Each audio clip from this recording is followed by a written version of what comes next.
Hello friends, एक बार फिर से मैं आप सभी का स्वागत करती हूं अपने YouTube channel S and D study centre पे। दोस्तों, आई होप आप सभी अच्छे होंगे और अच्छे से पढ़ाई कर रहे होंगे। दोस्तों, आज के सेशन में मैंने फिर से साइंस का कुछ जो इम्पोर्टेंट प्रीवियस ईयर क्वेश्चन था उसको मैं आज इस वीडियो में कवर कराने वाली हूँ, तो आप लोग वीडियो के अंत तक जरूर बने रहिएगा। ठीक है दोस्तों, चलिए पहला नंबर क्वेश्चन आपका है, बेकिंग पाउडर के रूप में किसका प्रयोग किया जाता है। ठीक है, आपका चार ऑप्शन है। पहला ऑप्शन है सोडियम कार्बोनेट, दूसरा ऑप्शन है सोडियम बाइकार्बोनेट, तीसरा ऑप्शन है सोडियम क्लोराइड और चौथा ऑप्शन है सोडियम। दोस्तों, इसका जो सही आंसर हो जाएगा ऑप्शन नंबर 2 बिल्कुल सही हो जाएगा, सोडियम कार्बोनेट का। ठीक है, सोडियम बाइकार्बोनेट, ये जो दूसरा नंबर ऑप्शन है वो बिल्कुल सही हो जाएगा। ठीक है दोस्तों, चलिए अब अगले क्वेश्चन की ओर चलते हैं। अगला क्वेश्चन आपकी स्क्रीन पे है कि वायु प्रदूषण का सूचक कौन सा है। ठीक है, वायु प्रदूषण का सूचक जो है कौन सा है, किसके कारण जो है वायु प्रदूषण फैलता है। ठीक है, यहाँ पे चार ऑप्शन है, जिसमें पहला ऑप्शन है आपका काई, जिसको लाइकेन बोला जाता है, दूसरा है नीले हरे शैवाल, तीसरा है कवक, चौथा है शैवाल। ठीक है, इसमें जो पहला ऑप्शन है आपका काई, ये बिल्कुल सही हो जाएगा। ठीक है, काई क्या करता है, काई जो है यानी लाइकेन, ठीक है, ये चट्टानों का है ना, चट्टान जो होता है उसका क्षरण करता है। ठीक है, उसके बाद वो मृदा में परिवर्तित करता है, चट्टानों को क्षरित करके मृदा में परिवर्तित करता है।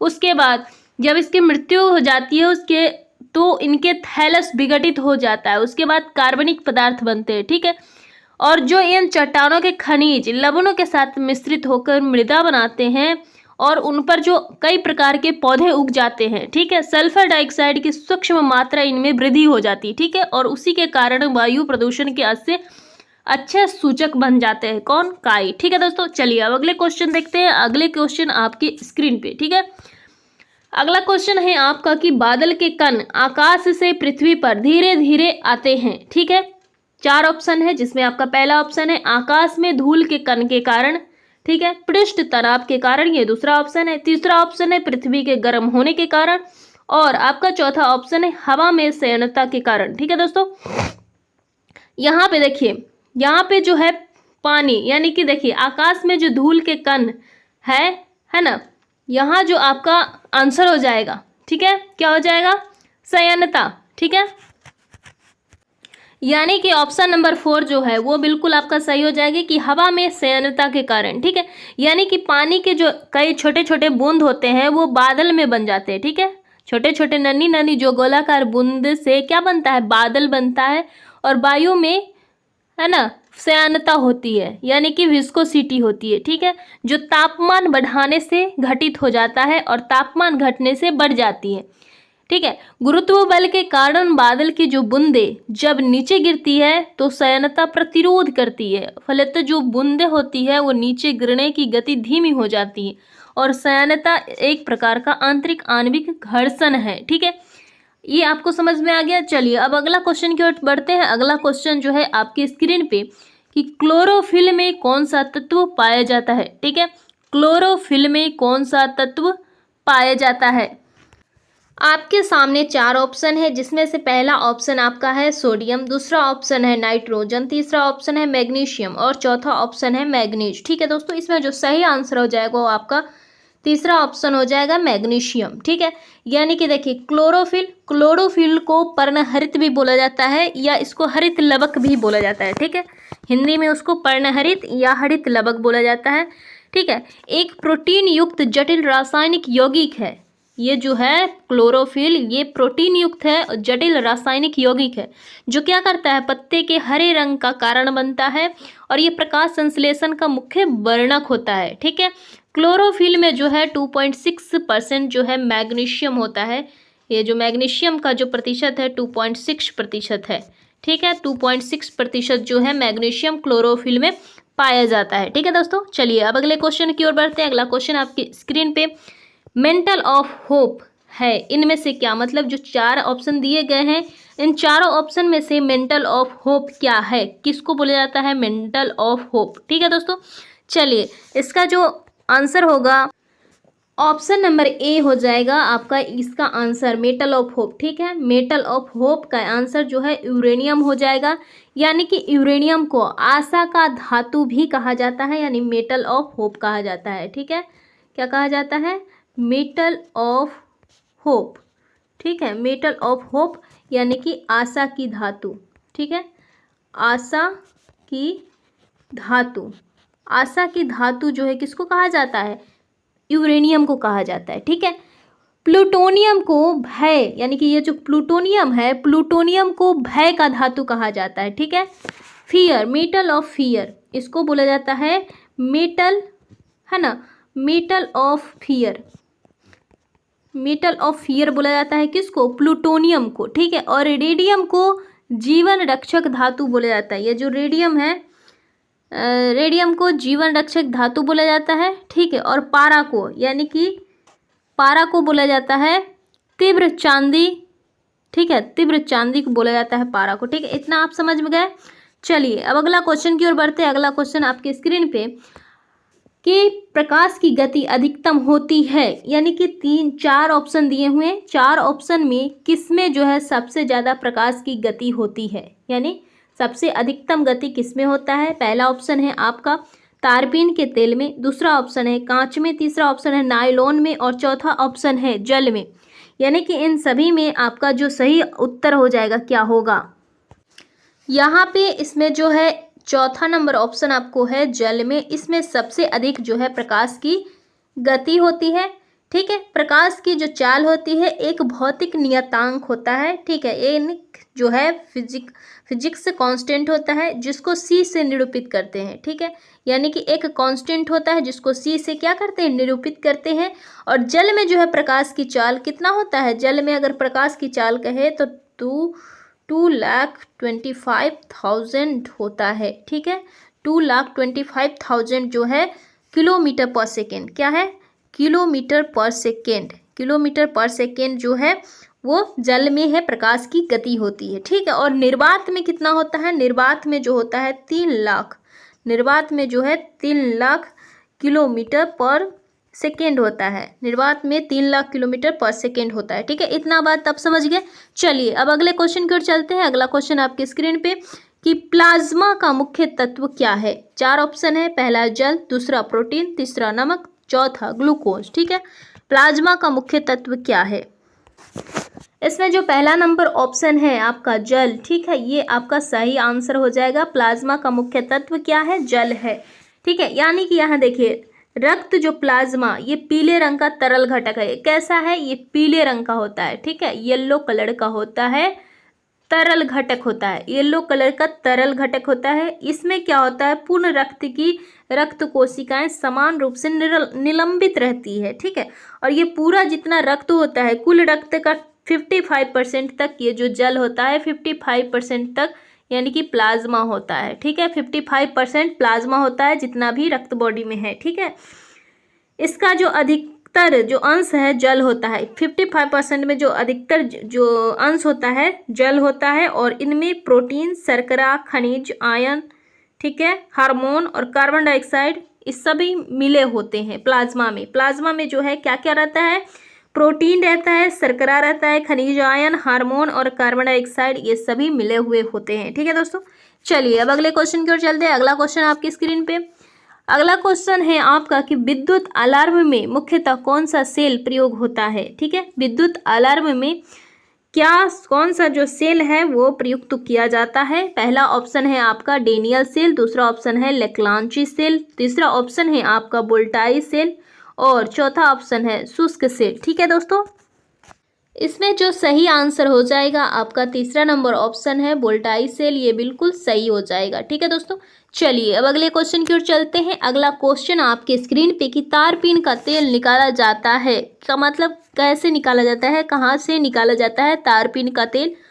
पहला ऑप्शन है आपका चीड़ से, दूसरा ऑप्शन है कोनीफर से, तीसरा ऑप्शन है देवदार से और चौथा ऑप्शन है जूनिपर से। ठीक है दोस्तों, इसमें जो चारों ऑप्शन में है वो कहाँ से आपका तारपीन का जो तेल है वो निकाला जाता है। ठीक है, इसका जो सही आंसर हो जाएगा ऑप्शन नंबर ए है, बिल्कुल सही आंसर हो जाएगा। चीड़ के पेड़ से, चीड़ के वृक्ष से तारपीन का तेल जो है निकाला जाता है और इसका जो मुख्य उपयोग है वो पेंट बनाने में, वर्निश बनाने में, औषधि और स्याही का निर्माण करने में इसका उपयोग किया जाता है और यहाँ तक कि रेल और जहाज में भी इसका उपयोग किया जाता है तारपीन का तेल का। ठीक है दोस्तों, चलिए अब अगले क्वेश्चन की ओर चलते हैं। अगला क्वेश्चन आपके स्क्रीन पे कि सोल्डर किस अयस्क का, है ना, सोल्डर किस अयस्क का मिश्रण होता है। ठीक है, पहला ऑप्शन है आपका टीन एवं शीशा, दूसरा ऑप्शन है तांबा एवं सीसा, तीसरा ऑप्शन है चांदी एवं सीसा और चौथा ऑप्शन है तांबा एवं जस्ता। ठीक है दोस्तों, इसका जो सही आंसर हो जाएगा ऑप्शन नंबर 4 वो बिल्कुल सही हो जाएगा। तांबा और जस्ता जो है वो सोल्डर, ये तांबा और जस्ता का अयस्क सोल्डर है। ठीक है, चलिए अब अगले क्वेश्चन की ओर चलते हैं। अगले क्वेश्चन आपके स्क्रीन पे कि चाय की पत्ती के उपचार के लिए किसका उपयोग किया जाता है, यानी कि चाय की पत्ती है उसका इलाज करने के लिए, उसका उपचार करने के लिए क्या उपयोग किया जाता है। ठीक है, 4 ऑप्शन आपके दिए गए हैं। पहला है विषाणु, दूसरा है कवक, तीसरा है जीवाणु और चौथा है शैवाल। ठीक है दोस्तों, इसका तीसरा नंबर ऑप्शन जो है बिल्कुल सही हो जाएगा, यानी कि जीवाणु का जो उपयोग है वो किया जाता है चाय की पत्ती के उपचार के लिए। ठीक है, चलिए अगले क्वेश्चन की ओर चलते हैं। अगला क्वेश्चन आपकी स्क्रीन पे कि संपूर्ण मानव शरीर में कितनी हड्डियां होती है। ठीक है, आपका ऑप्शन है पहला ऑप्शन है आपका 306, दूसरा ऑप्शन है 302 और तीसरा ऑप्शन है 206 और चौथा ऑप्शन है आपका 216। ठीक है, यानी कि संपूर्ण मानव शरीर में कितनी हड्डियां होती है। दोस्तों, इसका जो सही आंसर हो जाएगा वो ऑप्शन नंबर 3 जो है वो बिल्कुल सही हो जाएगा। ठीक है, यानी कि तीसरा नंबर ऑप्शन जो है वो बिल्कुल सही हो जाएगा, यानी कि 206 हड्डी जो है मानव के शरीर में पाया जाता है। ठीक है, चलिए अगले क्वेश्चन की ओर चलते हैं। अगले क्वेश्चन आपके स्क्रीन पे कि वातावरण में कार्बन डाइऑक्साइड का प्रतिशत क्या है। ठीक है, वातावरण में जो है कार्बन डाइऑक्साइड जो है उसका प्रतिशत कितना है। ठीक है, आपका पहला ऑप्शन है आपका 0.003%, दूसरा है ऑप्शन 0.3%, तीसरा ऑप्शन है 0.98% और चौथा ऑप्शन है आपका 0.03%। ठीक है दोस्तों, इसमें जो आपका सही आंसर हो जाएगा वो बिल्कुल सही हो जाएगा आपका चौथा नंबर ऑप्शन जो है वो बिल्कुल सही हो जाएगा आपका कि वातावरण में कार्बन डाइऑक्साइड का जो प्रतिशत है 0.03% है। ठीक है दोस्तों, चलिए अगले क्वेश्चन की ओर बढ़ते हैं। अगला क्वेश्चन आपका स्क्रीन पे कि दूध एक उदाहरण है। दूध किसका एक उदाहरण है। दोस्तों, दूध जो है इसमें से किसका एक उदाहरण है। हवा का विलयन, ठीक है, दूसरा ऑप्शन है पायस, तीसरा ऑप्शन है झाग, चौथा ऑप्शन है गैस का विलयन। ठीक है दोस्तों, इसमें जो आपका सही आंसर हो जाएगा और दूसरा ऑप्शन हो जाएगा वो बिल्कुल सही हो जाएगा, यानी कि पायस जो है, पायस का उदाहरण है दूध, यानी कि पायस में एक दूध ही नहीं बहुत सारा चीज़ आ जाएगा, जैसे मक्खन हो गया, ठीक है, मक्खन हो गया, है ना, और आपका क्रीम हो जाएगा, दूध हो जाएगा, ये सभी आपका पायस में आ जाएगा। ठीक है, पायस कहने का मतलब कि जो पायस उसको बोलेंगे जो 2 या उससे अधिक अमिश्रणीय तरल पदार्थों से बना होता है, एक मिश्रण होता है। ठीक है, एक तरल और अन्य तरल में परिक्षेपित होता है। ठीक है, ये होता है पायस। ठीक है, चलिए अगले क्वेश्चन की ओर चलते हैं। अगला क्वेश्चन आपकी स्क्रीन पे एक पतली सुई जल में तैर सकती है। एक पतली सुई जो है जल में तैर सकती है। 4 ऑप्शन दिया हुआ है। पृष्ठ तनाव के कारण, या कि जल में तैर सकती है तो क्यों तैर सकती है, पृष्ठ तनाव के कारण, सुई का द्रव्यमान जल से कम होने के कारण, या तीसरा ऑप्शन है केशिकत्व के कारण, या चौथा ऑप्शन है सूर्य का हल्का भार होने के कारण। ठीक है दोस्तों, यहाँ पे आपका जो सही आंसर हो जाएगा वो पहला नंबर ऑप्शन हो जाएगा। ठीक है, कि पृष्ठ तनाव के कारण जो है एक पतली सा सुई जो है जल में तैरने लगता है। ठीक है, पेपर क्लिप भी क्या होता है, पानी में डाला जाएगा तो यह डूब जाएंगे, यानी कि देखिए यदि पतली सुई है ना, यदि पतली सुई हो या पेपर क्लिप हो, उसको पानी में अगर डाला जाएगा तो डूब जाएगा, लेकिन एक पतली छोटी सुई को जल में समतल रूप में छोड़ा जाएगा तो पृष्ठ तनाव के कारण जल में तैरेगा वो। ठीक है, चलिए अगले क्वेश्चन की ओर चलते हैं। अगला क्वेश्चन आपके स्क्रीन पे कि मोटर कार की हेडलाइट में प्रयोग होता है कौन सा। इसमें जो है 4 ऑप्शन दिया हुआ है। चारों ऑप्शन में जो है कौन सा सही हो जाएगा, पहला ऑप्शन है उत्तल लेंस, दूसरा ऑप्शन है अवतल लेंस, तीसरा ऑप्शन है अवतल दर्पण और चौथा ऑप्शन है उत्तल दर्पण। देखिए यहाँ ध्यान देने योग्य बात यह है कि मोटर कार की हेडलाइट है, ठीक है, हेडलाइट है तो हेडलाइट में क्या यूज किया जाएगा, तो अवतल दर्पण यूज किया जाता है। ठीक है दोस्तों, मोटर कार में जो है अवतल दर्पण का उपयोग किया जाता है, यानी कि तीसरा नंबर ऑप्शन जो है यहाँ पे बिल्कुल सही हो जाएगा। ठीक है दोस्तों, चलिए अब अगले क्वेश्चन की ओर चलते हैं। अगला क्वेश्चन आपकी स्क्रीन पे कि वनस्पति घी के उत्पादन में किसका प्रयोग होता है। वनस्पति घी के उत्पादन में किसका प्रयोग होता है। पहला ऑप्शन है ऑक्सीजन का, दूसरा हीलियम का, तीसरा नाइट्रोजन का और चौथा हाइड्रोजन का। ठीक है दोस्तों, यहाँ पे देखिए समझते हैं पहले वनस्पति घी। ये जो वनस्पति घी जिसको डालडा बोलते हैं, ठीक है, वनस्पति घी वो हुआ जिसको हम डालडा बोलते हैं, डालडा बोलते हैं। ठीक है, तेल या तेलों के मिश्रण से बनता है। ये कैसे बनता है, तेल हो या तेलों के मिश्रण को, यानी कि कई सारे तेल को मिलाकर इसको बनाया जाता है। ठीक है, ठोस बनाने के लिए इसको हाइड्रोजनीकृत किया जाता है। ठोस बनाने के लिए क्या किया जाता है, हाइड्रोजनीकृत किया जाता है। और शुद्ध घी के बनावट और स्वाद की नकल करने के लिए इसे हाइड्रोजनेशन किया जाता है। इसलिए इसमें जो सही आंसर हो जाएगा आपका, बिल्कुल सही हो जाएगा आपका चौथा नंबर ऑप्शन। ठीक है, चौथा नंबर ऑप्शन जो है वो आपका बिल्कुल सही हो जाएगा, क्योंकि इसमें हाइड्रोजन है, हाइड्रोजन का प्रयोग किया जाता है। ठीक है, चलिए अगले क्वेश्चन की ओर चलते हैं। अगला क्वेश्चन आपकी स्क्रीन पे कि भविष्य का ईंधन किसे कहा जाता है। भविष्य का जो ईंधन है वो क्या है। आपका पहला ऑप्शन है हाइड्रोजन, दूसरा ऑप्शन है हीलियम, तीसरा ऑप्शन है मीथेन और आपका चौथा ऑप्शन है ऑक्सीजन।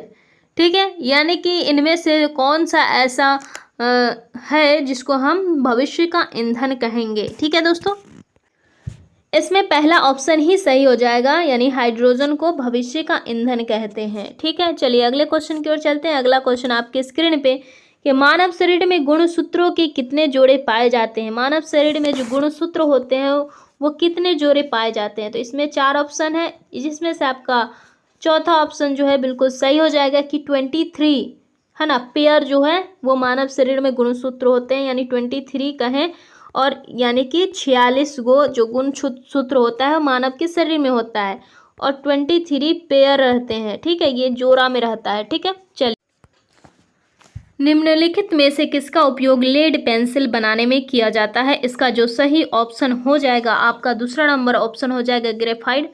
ठीक है, ग्रेफाइट का जो उपयोग है पेंसिल, लेड पेंसिल बनाने में किया जाता है। ठीक है, वास्तव में जो ग्रेफाइट है, यानी कि ग्रेफाइट जो है वास्तव में लेड मटेरियल है। ठीक है, जिसका उपयोग पेंसिल में किया जाता है। ठीक है, पेंसिल में आपने देखा होगा यह आदर्श जो है सामग्री है, क्योंकि ग्रेफाइट रासायनिक रूप से एक कार्बन ब्रांड बनाता है। ठीक है, जब हम लिखते हैं तो ये प्रत्येक ग्रेफाइट शीट कागज की सतह पर स्लाइड करती है। ठीक है, चलिए अगले क्वेश्चन की ओर चलते हैं। अगला क्वेश्चन आपकी स्क्रीन पे कि थर्मस फ्लास्क की खोज किसने की थी। ठीक है, थर्मस फ्लास्क की जो खोज है वो किसने की थी। 4 ऑप्शन आपके सामने है, मार्कोनी, दूसरा है ग्राहम बेल, तीसरा है जेम्स डेवोर और चौथा है J.L. बियर्ड। ठीक है दोस्तों, देखिए थर्मस फ्लास्क को एक और नाम से जाना जाता है जिसको वैक्यूम फ्लास्क बोलते हैं। क्या बोलते हैं, वैक्यूम फ्लास्क बोलते हैं, वैक्यूम फ्लास्क भी बोला जाता है। ठीक है, और ये जो है इसका जो डिजाइन है और इसका आविष्कार किया था कौन, स्कॉटिश वैज्ञानिक सर जेम्स डेवर। जो ये आपका तीसरा नंबर ऑप्शन है। ठीक है, और ये 1892 ईस्वी में, ठीक है, 1892 ईस्वी में ये इसका खोज किया था। ठीक है दोस्तों, चलिए अगले क्वेश्चन की ओर चलते हैं। अगला क्वेश्चन आपके स्क्रीन पे कि दूध की शुद्धता मापने के लिए किस यंत्र का उपयोग किया जाता है। ठीक है, दूध की शुद्धता मापने के लिए हम कौन से यंत्र का उपयोग करते हैं। पहला है टेकोमीटर, दूसरा है पेरीमीटर, तीसरा है टेक्नोमीटर, चौथा है लेक्टोमीटर। इसमें जो सही आंसर हो जाएगा आपका लेक्टोमीटर हो जाएगा, चौथा नंबर ऑप्शन। ठीक है, अगला क्वेश्चन आपके स्क्रीन पे है कि भेड़ के एंथ्रेक्स होने का कारण क्या है। ठीक है, पहला ऑप्शन है फंजाई, दूसरा ऑप्शन है बैक्टीरिया, ठीक है, तीसरा ऑप्शन है अलगी और चौथा ऑप्शन है आपका वायरस। ठीक है, इसमें से जो सही आंसर हो जाएगा आपका, यानी कि देखिए यहाँ पे एंथ्रेक्स का कहने का मतलब एक प्रकार का क्या है, गंभीर संक्रामक बीमारी है। ठीक है, एंथ्रेक्स जो है एक गंभीर संक्रामक बीमारी है जो भेड़ में होता है। ठीक है, यह जो है वेसियल एंथ्रेक्स के रूप में इसको जाना जाता है। ग्राम पॉजिटिव रॉड के आकार का बैक्टीरिया होता है। ठीक है। और ये जो है आमतौर पर दुनिया भर में घरेलू और जंगली जानवरों ये जो है प्रभावित करता है इससे, और ये जो है किससे, बैक्टीरिया से होता है। ठीक है, दूसरा नंबर ऑप्शन जो है इसमें बिल्कुल सही हो जाएगा, ये बैक्टीरिया से होता है। अगला क्वेश्चन है आपके स्क्रीन पे कि अग्नि बुझाने की यंत्र में किसका इस्तेमाल किया जाता है। पहला ऑप्शन है सोडियम कार्बोनेट बाइकार्बोनेट को, दूसरा है सोडियम कार्बोनेट का, तीसरा है पोटास एलम का। ठीक है, और आपका चौथा ऑप्शन है पोटेशियम नाइट्रेट का। इसमें से जो सही ऑप्शन हो जाएगा आपका वो हो जाएगा सोडियम बाइकार्बोनेट, पहला ऑप्शन। ठीक है, चलिए अगले क्वेश्चन की ओर चलते हैं। अगला क्वेश्चन आपके स्क्रीन पे, भूरा कोयला के रूप में किसे माना जाता है भूरा कोयला के रूप में। इसमें से 4 ऑप्शन है, जिसमें से पहला ऑप्शन आपका है लिग्नाइट, इसको बोला जाता है भूरा कोयला। ठीक है, भूरा कोयला कहा जाता है लिग्नाइट को। ठीक है, चलिए अगला क्वेश्चन की ओर चलते हैं। यानी कि यहाँ तक आपका जो है क्वेश्चन आपका 25 हो चुके हैं, ये जो है समाप्त हो गया है। भूरा कोयला लिग्नाइट को बोला जाता है। ठीक है,